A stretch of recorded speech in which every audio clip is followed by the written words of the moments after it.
कहानी नंबर 64। गैर हाजिर कंधे। अरुण साहब अपने आप को भाग्यशाली मानते थे। कारण यह था कि उनके दोनों पुत्र आईआईटी करने के बाद लगभग 1 करोड़ रुपए का वेतन अमेरिका से प्राप्त कर रहे थे।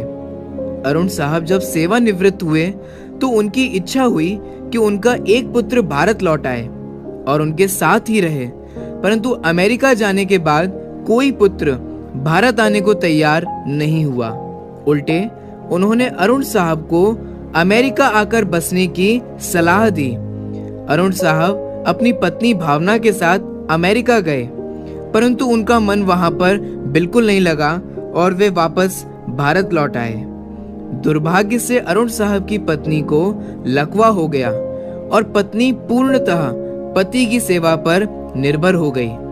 प्रातः नित्य कर्म से लेकर खिलाने पिलाने, दवाई देने आदि का संपूर्ण कार्य अरुण साहब के भरोसे पर था।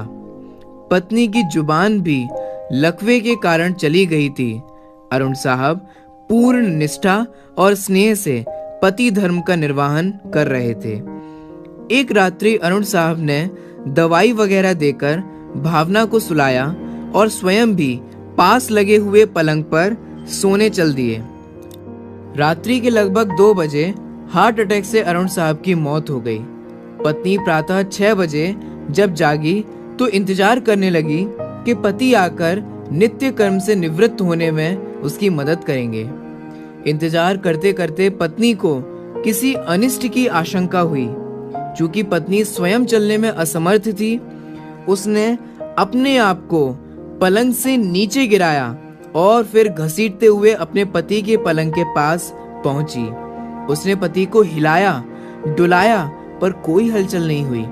पत्नी समझ गई कि अरुण साहब नहीं रहे।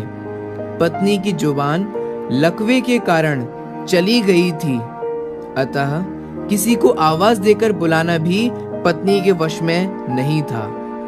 घर पर कोई और सदस्य भी नहीं था। फोन बाहर ड्राइंग रूम में रखा हुआ था। पत्नी ने पड़ोसी को सूचना देने के लिए घसीटते हुए फोन की तरफ बढ़ना शुरू किया। लगभग 4 घंटे की मशक्कत के बाद वह फोन तक पहुंची और उसने फोन के तार को खींचकर उसे नीचे गिराया। पड़ोसी के नंबर जैसे तैसे लगाए। पड़ोसी भला इंसान था। फोन पर कोई बोल नहीं रहा था, पर फोन आया था, अतः वह समझ गया कि मामला गंभीर है।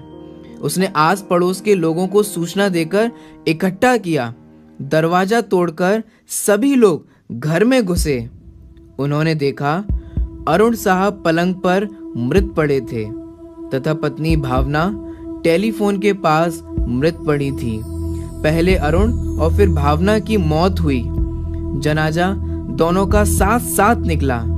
पूरा मोहल्ला कंधा दे रहा था, परंतु 2 कंधे मौजूद नहीं थे जिसकी माँ बाप को सबसे ज्यादा उम्मीद रही होगी। शायद वे कंधे करोड़ों रुपयों की कमाई के भार के साथ अति महत्वाकांक्षा से पहले ही दबे हुए थे। अब अपनी बात पर आते हैं। आज वर्तमान में भी सभी माता पिता अपने बच्चों को खूब पढ़ाना चाहते हैं, विदेश भेजकर पढ़ाना चाहते हैं और उन्हें हर तरह से लायक बनाना चाहते हैं, पर हम उन्हें इतने लायक बना देते हैं कि वे हमें ही एक दिन नालायक समझने लगते हैं। क्या लाभ है ऐसे अति शिक्षित बच्चों का जो आपको अंत समय में धर्म की 2 बातें ना समझा सकें, आपका समाधि मरण ना करा सकें। इस कहानी में गलती मात्र बच्चों की ही नहीं है, बल्कि उन माता पिता की भी है, क्योंकि माता पिता ने ही बच्चों को ऐसी शिक्षा दी है, ऐसी शिक्षा को ही अच्छा माना है, इसको ही प्रोत्साहित किया है और धर्म, संस्कृति, सभ्यता, सदाचार आदि को ना अच्छा माना और ना इसे प्रोत्साहित किया।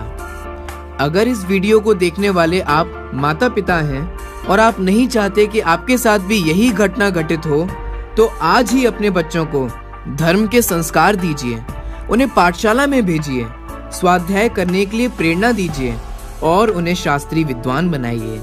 और अगर इस वीडियो को देखने वाले आप पुत्र और पुत्री हैं तो प्रण लीजिए कि आप कभी भी अपने माता पिता के साथ ऐसा नहीं करेंगे और उन्हें समाधि मरण कराने में